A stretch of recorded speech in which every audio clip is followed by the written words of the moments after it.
आपके पास होती है इस तरह की ढेरों ढेर हेयर क्लिप जो कि टूट जाते हैं, और आज आपको बताऊंगी कि इनका बेहतरीन इस्तेमाल ख़ास तौर पे गर्मियों में और आंधियों के दौर में आप किस तरीके से इनको इस्तेमाल कर सकते हैं और हज़ारों रुपीस बचा सकते हैं। बिल्कुल आप इस तरह की पुरानी चूड़ियों से, पुराने कड़ों से, या बेकार पड़ी हुई घर की छोटी छोटी चीज़ों से, या बेकार पड़े हुए टूटे हुए हैंगर से आप सजा सकते हैं अपने छोटे किचन को और छोटे घरों को बहुत ही आसानी के साथ। तो वीडियो को स्किप मत कीजिएगा, वीडियो को एंड तक देखिएगा। बिस्मिल्लाहिर्रहमानिर्रहीम, अस्सलाम वालेकुम। कैसे हैं आप सब? उम्मीद करती हूँ खैरियत से होंगे। जी तो फ्रेंड, यहाँ पे मैंने ले लिया है एक हैंगर, और ये हैंगर जो है ना वो साइड से थोड़ा सा टूट गया था, तो मैं इसका आज एक रीयूज़ करने वाली हूँ। तो सबसे पहले तो मैंने इसके टूटे हुए हिस्से पे इस तरीके से लगा ली है ग्लू गन। ग्लू गन को मैंने गर्म कर लिया था, और उसके साथ ही मैं यहाँ पे मेरे पास मौजूद है एक बिल्कुल इस तरह की पाइपिंग, और मैं इसका इस्तेमाल करूँगी। और इसके ऊपर मैं इस तरह से लपेटती जाऊँगी, और टूटा हुआ हिस्सा भी जो है वो इसके अंदर आ जाएगा। ठीक है जी, इस तरीके से मैं इसको कवर कर लूँगी, और आप चाहें तो इसको पूरा कवर कर लें, आप चाहें तो इसको हाफ़ कवर कर लें। अब यहाँ पे मैं इसको करने वाली हूँ कवर, और इस जो है पाइपिंग के साथ, और इस तरीके से ये मेरा टूटा हुआ हैंगर मेरे काम आ जाएगा।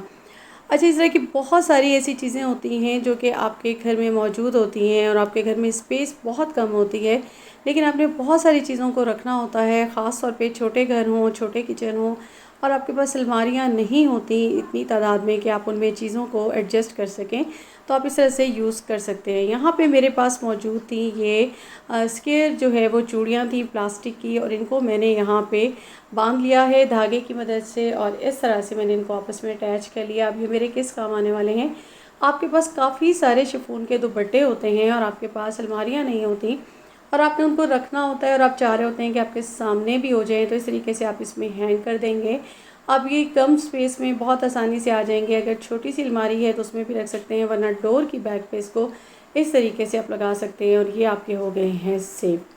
नेक्स्ट आ जाते हैं, तो यहाँ मेरे पास एक और मौजूद था हैंगर, और मैंने क्या किया कि इसको भी मैंने जो है ना वो इस तरीके से इसको कवर कर लिया था, और मेरे पास एक लेस का ही एक टेडी मौजूद था, उसको मैंने इसके सेंटर में रख दिया।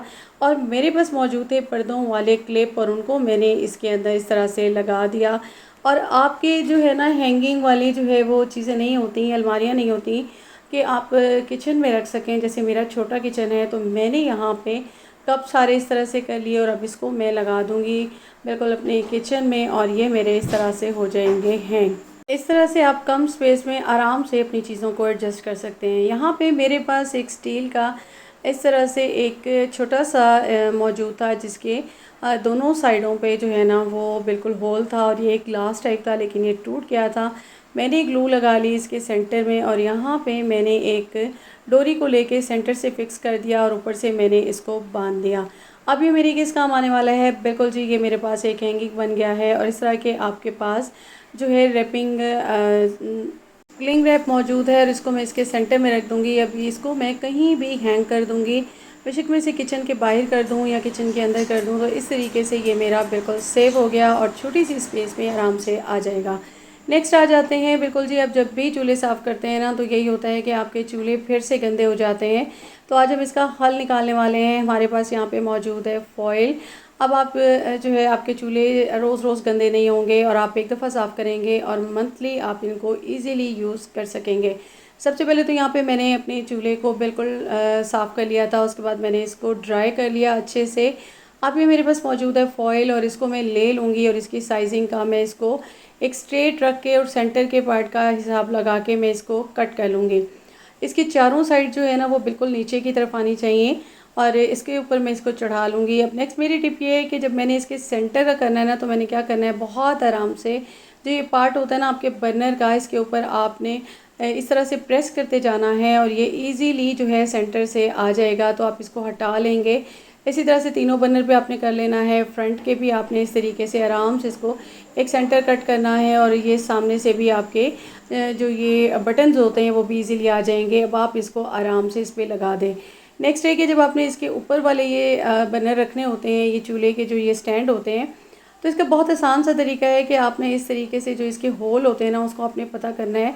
तो आप इसके ऊपर वाले पार्ट पे इस तरह से प्रेस करते जाएंगे, तो ये आपके होल जो है ना वो आपके सामने आ जाएंगे और आप इसको थोड़ा सा डीप कर देंगे। और उसके बाद आपने क्या करना है कि इस स्टैंड को आप जब इसके अंदर डालेंगे और ये देखिए फिक्स हो गया बहुत ही आसानी के साथ। और अब इस तरीके से आपके चूल्हे बिल्कुल हो जाएंगे नीट एंड क्लीन। अब आपने यहाँ पे इसको फिक्स कर दिया और जब भी आप यूज़ करेंगे तो बस हल्का सा कपड़ा लगाएंगे तो आपके दूध गिरा हुआ होगा या कोई भी चीज़ गिरेगी तो ये जलेंगे नहीं और ये आसानी के साथ साफ़ हो जाएंगे। अब आप इसको 15 डेज़ के बाद चाहें तो बदल लें या मंथ के बाद चाहें तो बदल लें।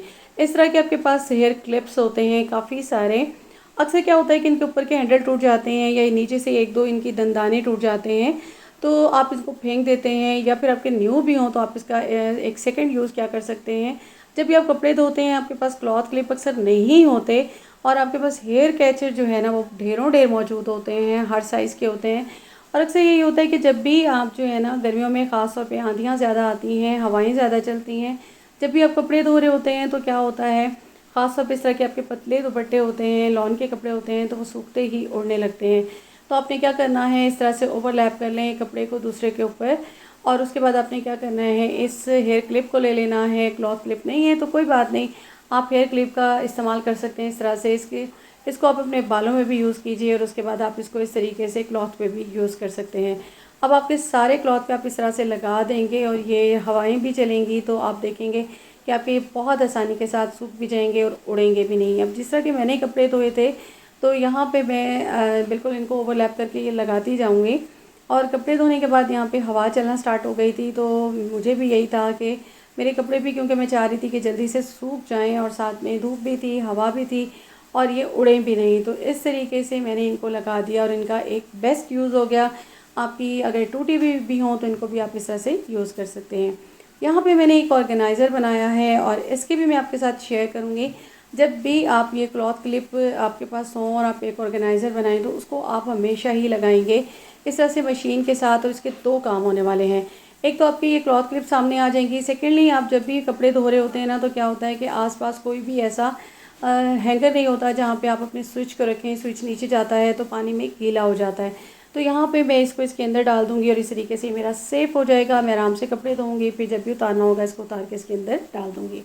तो कैसा लगा आपको मेरा आज का कंटेंट, उम्मीद करती हूँ पसंद आया होगा। पसंद आया तो काइंडली मेरे चैनल को सब्सक्राइब कर दीजिएगा, बेल आइकॉन को प्रेस कर दीजिएगा। अपने रखिएगा बहुत ज़्यादा ख्याल, मुझे दीजिएगा इजाज़त। मिलते हैं आपसे नेक्स्ट वीडियो में नेक्स्ट न्यू आइडिया के साथ। टिल देन अल्लाह हाफ़िज़।